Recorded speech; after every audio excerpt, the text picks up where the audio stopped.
Welcome to The Weekly Trend, a podcast for navigating the markets through the lens of technical analysis. The Weekly Trend podcast is provided for educational purposes only and does not constitute any professional advice. Listeners should not act upon the information or content without first seeking advice from a registered financial planner.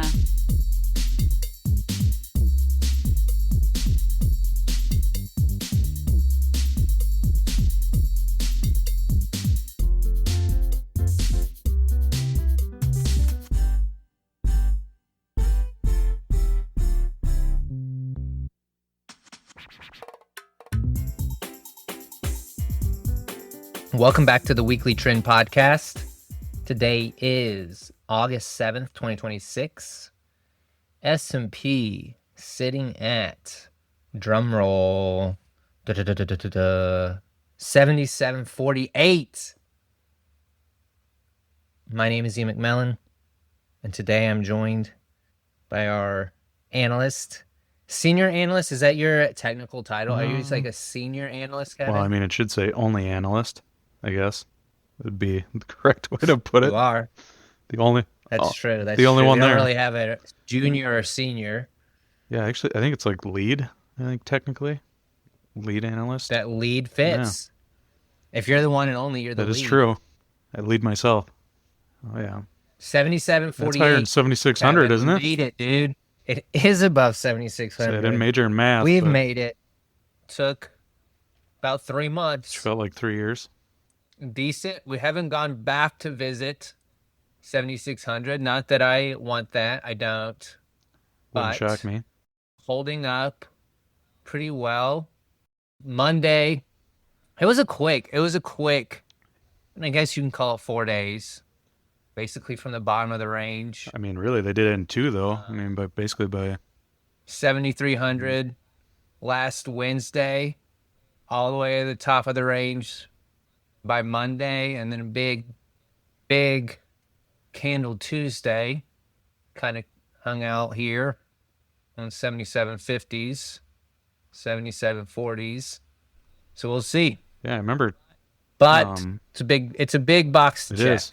Yeah, and I remember talking Friday too that when we were on here, like depending on how the candle that day closed, like whether or not we really think we're getting out of this range. And I mean, really, we were at the highs of the day probably up until like 15 minutes to close, maybe even less than that. I came back a little bit, but Yeah. kind of had that feeling like, man, are we going to do this right away next week? Because earlier I was thinking, or no, I was probably thinking that after Monday, I'm like, we're going to close at 7,600, like even and gap down Monday. And the total opposite happened, which is good. You got to emotionally hedge sometimes. But You do.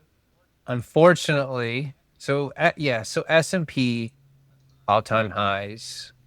Russell, it depends on how you want to look at right. it.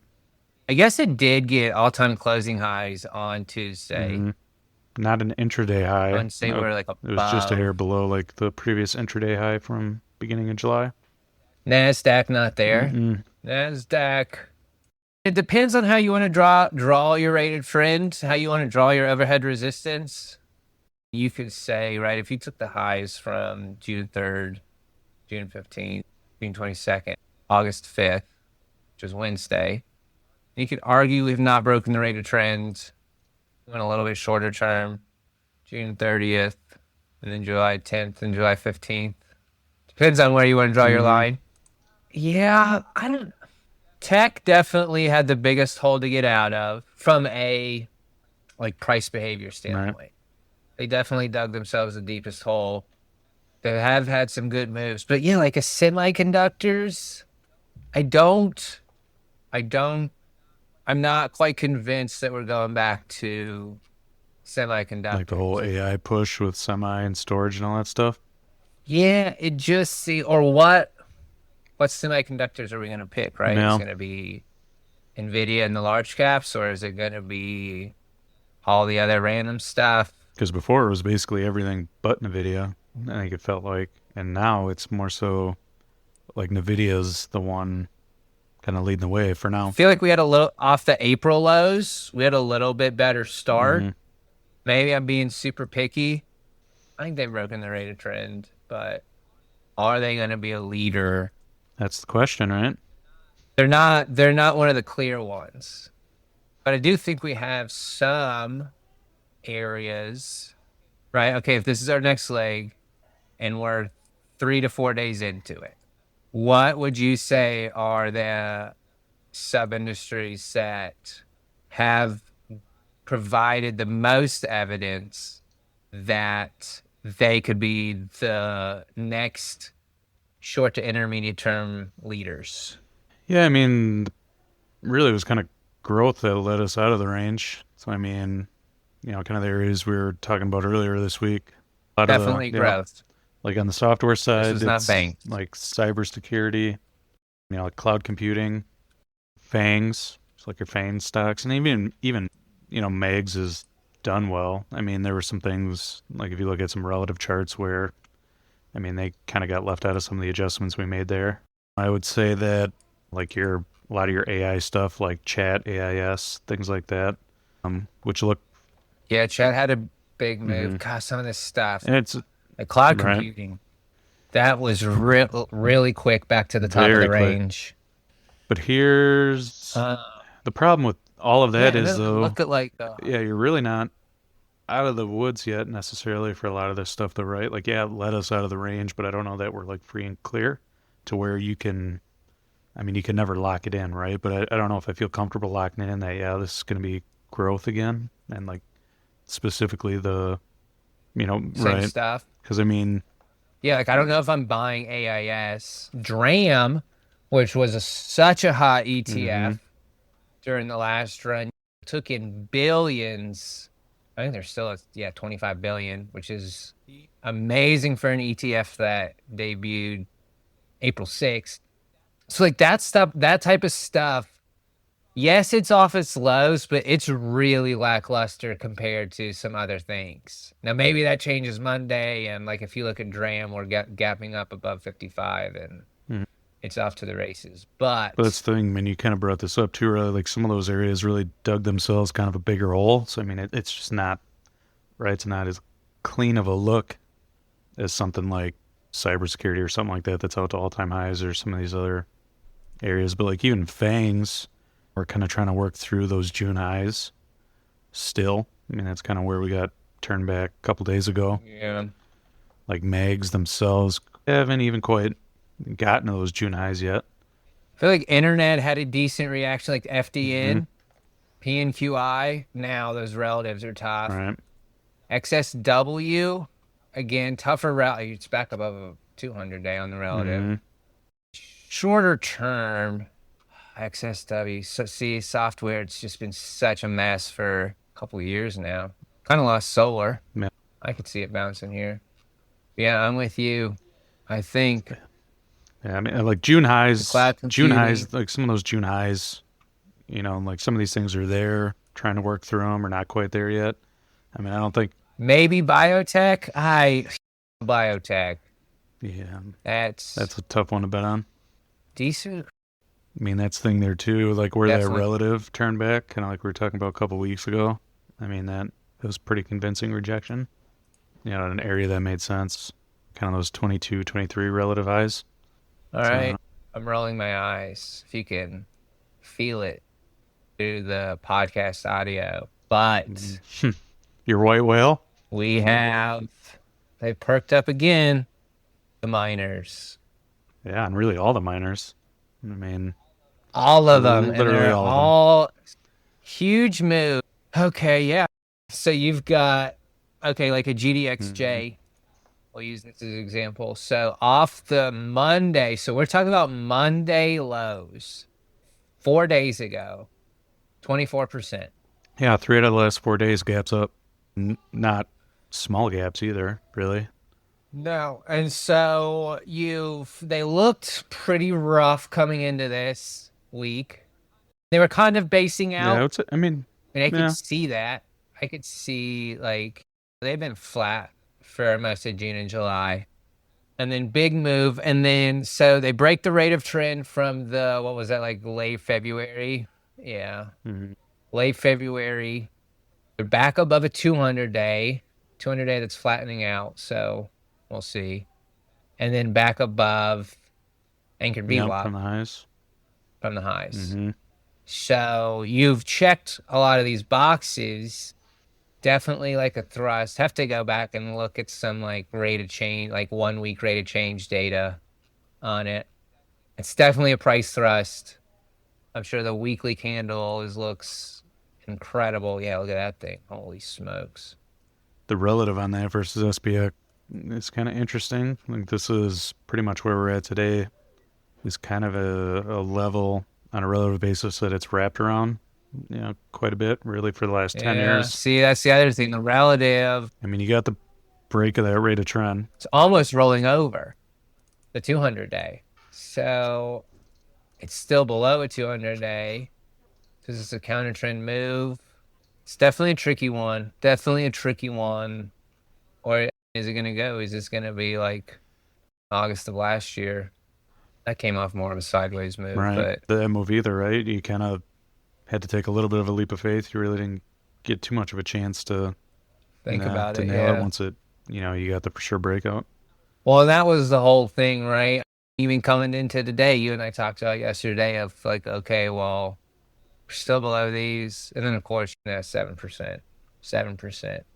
You say, all right, now what, Ian? Now what you going to do? We're above your little magical Yep. lines that you drew on your chart. Yeah, junior silver miners too are pretty interesting. Just basically right at the 200-day today, just above it. If you kind of draw roughly the same anchored VWAP from like I think that's the same high, right? End of February. That's basically Yeah. kind of today's intraday high.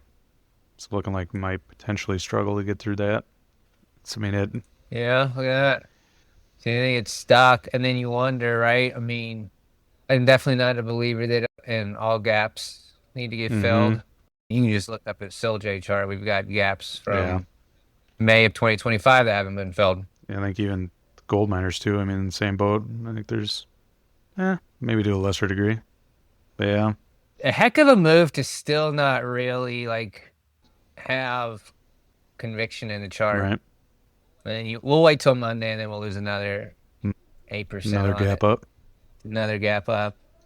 What do you think about the old? You're the fixed income expert. What do we have going on in fixed income land?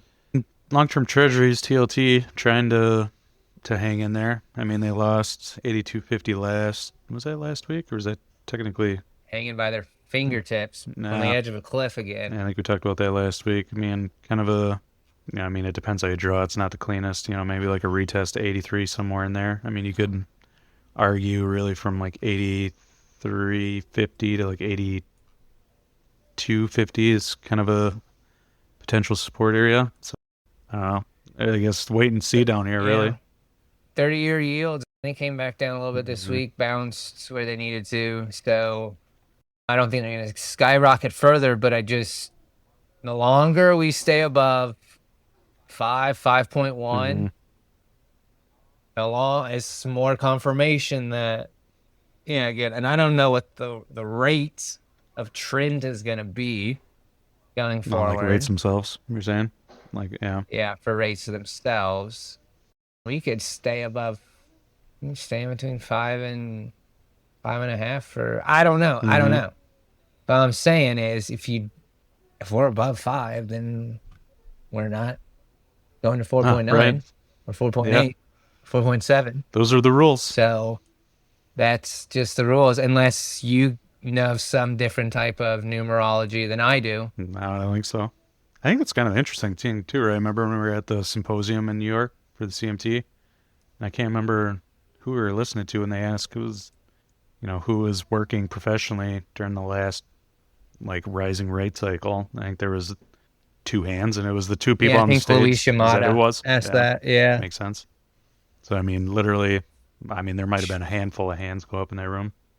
So I think there's a lot of people, I guess, really don't know what to expect. Just not owning. Well, yeah. Well, what about like convertibles and stuff? They rebounding? I mean, like our favorites? Yeah, the convertibles chart's a little messy. I think it's a little easier to kind of look at that on a weekly. It looks like Dram. Yeah, a little bit. Yeah, like and it does You would have really hoped for a better candles last 3 Mm-hmm. days. Because, using ICVT, like that $117 level, basically came up, tested that, and then got rejected. And I mean, because I think there's a lot of these convertible bonds, I think, are tech companies. So this, it's always a chart that seems to somewhat be similar to a lot of areas in tech. Like they're kind of a decent correlation there. So yeah, we'll see. Credit spreads, not too hot, dude. Mm. Year-to-date highest since April 2025. Man, we're Well, kind of back into the. put that in the back of your head to think about this fall. Credit spreads, 16-month highs. I don't know how I feel about that. That's kind of a red flag, man. And we're breaking a rate of trend from. I'm looking at triple C and lower, U.S. high yield, option adjusted. Man, well, it's kind of a bummer. I guess rates were going up through the second half, or sorry, spreads were going up second half of 2021 as well. And well, the S&P did fine. Right. Your average stock did not do have a great year. And then obviously we fell apart. I mean, we've technically rates spreads, high yield spreads, bottom January 2025. And do you think maybe that will just be in a rising rate environment? Will this type of measurement be as valuable? Will be more valuable, less valuable? Will you just see? No, that's a good Will it question. not matter? The spread, if a spread's 15, which we've become that's kind of been like a high over the last decade or two. Does that spread just naturally? Well, if you got into the high teens, 07, 08, we got into 40-point spreads. .com bubble, we had 24-point spreads at the peak. But those were still falling rate environments. I wonder if you go back, what are those rates yeah, look like? because just the base is lower. If your base, because the treasury yields are X, then corporations, typically, I don't know of any corporation.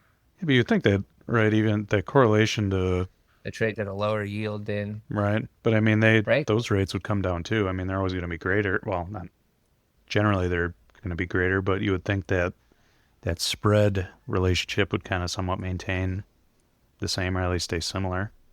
But I don't know. Without going back to how far back can you go? Trading view, I got to 97. Yeah, that would be interesting to see if you could get something where you can go back further. Might have to look into that. Something to think about. But rates and spreads moving higher. So take that for what it's worth, right? When you look at junk pretty, J&K pretty. Yeah, still just blah. It's kind of been blah all year. Right. I mean, kind of the areas that were working before are still hanging in there. So high yield floating rate, emerging market bonds. I was going to say, I guess emerging market high yield, you could. Total return, it looks pretty. You throw the divvies in there. Right, it looks a little better. Which the dollar's still kind of hanging around here, 99.50. I think that helps that space a little bit. Yeah. But yeah, your B to triple B CLO is still doing fine. So, it pretty much same old in that space. But yeah, I'd be curious to see what they do with the TLT down here. I guess we'll have to wait and see. Or I wonder if it's one side of the spread, right? So, the worst of the worst, if that's just the worst of the worst, the rates that they have to pay, they have to issue at, are just terrible. But your top end of the triple C's, so your best of the worst, their rates stay the same. So you see the spread go up. I don't know. Maybe that's what happens every time. Right. I don't know. I don't know enough about fixed income other than from like monitoring it from technical analysis. I don't know much about the fixed income spreads, and like I'm not an expert in triple C. I mean, I don't think it would be too crazy to expect as rates get higher that, you're still looking for change in spread, but that like base default spread might grow as rates grow. I don't think that would be crazy to expect, but yeah. Yeah, like a base. Like you almost have to readjust your like the base. levels you're looking for, like just because you're at like the highest level since this date in a rising rate environment maybe might not mean as much, but like the change in that spread might still, it should still, kind of signal the same maybe thing. I'm just going higher because there's naturally gonna. I mean, well, we're about to find out. If stocks are lower in like 3 months and spreads are still going up, then I guess it still can be read the same way. I don't know. We'll have to just let it play out. Try to see if we can find two things this fall: football and watching to see what happens with credit spreads. So we gotta have two TVs: credit spreads on one screen, football game on the other. No, babe, we're seeing if the economic impact of credit spreads is changing due to the fact we're in a new 30-year rising rate environment. Duh. Anything else that you believe would tickle our listeners' fancy? I mean, we kind of talked about miners. Well, I think you were kind of talking about this too earlier in the week, but copper miners too, not just precious metals, but copper miners doing pretty well. We got to see FCX do it. It's up there again today. We got to see FCX above. I guess you, in theory, FCX doesn't have to get above $70, but it would help. Copper prices themselves got to be one of the better metals. Although kind of struggling here around like today, 680, something like that, where that would really start to struggle. That's the thing. There's a lot of. That's a hard uptrend though. That's a really hard. That's clearly an asset that does not like to hold its highs. You can catch a run in it. Let's say off March 2020, I guess May 2020, but 90% of the time, very sloppy trending. Yeah, she's pretty. I mean, you're riding a roller coaster there for sure. Yeah, you just got. That's more of a like. Well, as long as we're above a 200 day or something, I'm just gotta be along. And that's the GSIP. That's the GSIP. Of like, I can't look at this every day. Which that I think is more of just probably a volume thing, right? Yeah, I think it's more of it just being thinly traded. Yeah. But like gold and silver. Financials disappointing today. I mean, yeah, they've been. Thought for sure insurance would stick with how good that looked there for a while, but that definitely didn't happen. European financials hanging in there. I mean, that looks pretty similar to like. Yeah. Kind of similar to GSIB. I mean, not a relative outperformer of that, but looks similar. Bitcoin. What do you think about Bitcoin? It's done nothing since the beginning of June. Out. Maybe come back up here into like 66,800, something like that, and roll back over, or I don't know. ARK could go to the 200-day and then roll back over. I don't know. It's kind of what I know. Kevin, don't say that. Yeah, we got to be done with that. It's just not going anywhere. I don't like being short when it doesn't go anywhere. Oh, anything else? And gold and silver themselves definitely perked up. Yeah? So, I mean, you got the metals perking up here a little bit. I saw someone, and I should have copied it. Someone I follow on Twitter had I think they were looking at like an analog from gold in 1976. Had a nice correction. That's pretty similar to today. Similar chart. Or 72. Right, I can't remember. In the 70s, yeah. Well, big thing to take away is we are above 76. The main thing. And as long as we hold that. Can't complain. Well, you can. But we probably shouldn't will. Be complaining about stock stuff. We'll see how breadth holds up. I am curious, though, now that we kind of noticed the credit spread thing, I'll be curious if this turns into just a terrible last 2 quarters for the average stock. Which, or is it just going to be... And that's right. That's why you see Apple and, well, not Apple, but like FANGs and MAGs is all that Nvidia.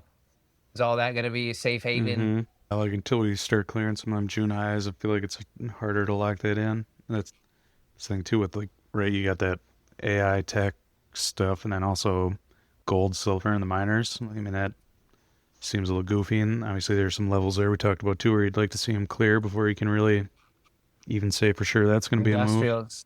Industrial's been kind of disappointing. They're fine. They're in an absolute uptrend. Relative chart is just... And a little bit of a seasonal headwind too, I guess you should expect. So maybe that's how this plays out. Maybe we don't really necessarily get all these areas out to all-time highs. Maybe we just got to cool off here. Yeah, new relative lows for utilities. I will take nice. that. Yeah. It's always a nice box to check. And I think we're there on... well, not quite on Staples, but... On Staples, we're not there?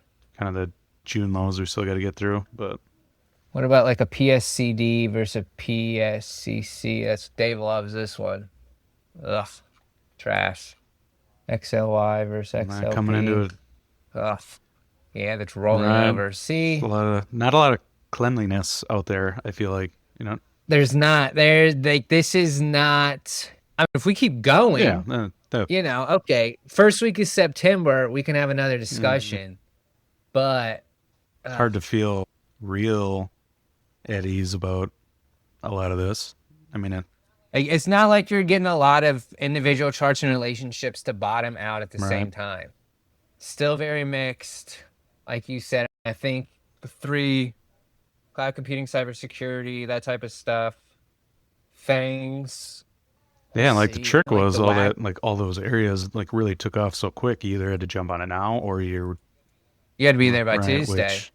And now you're getting to some of those kind of previous levels that are getting a little uncomfortable since we're pausing here a little bit.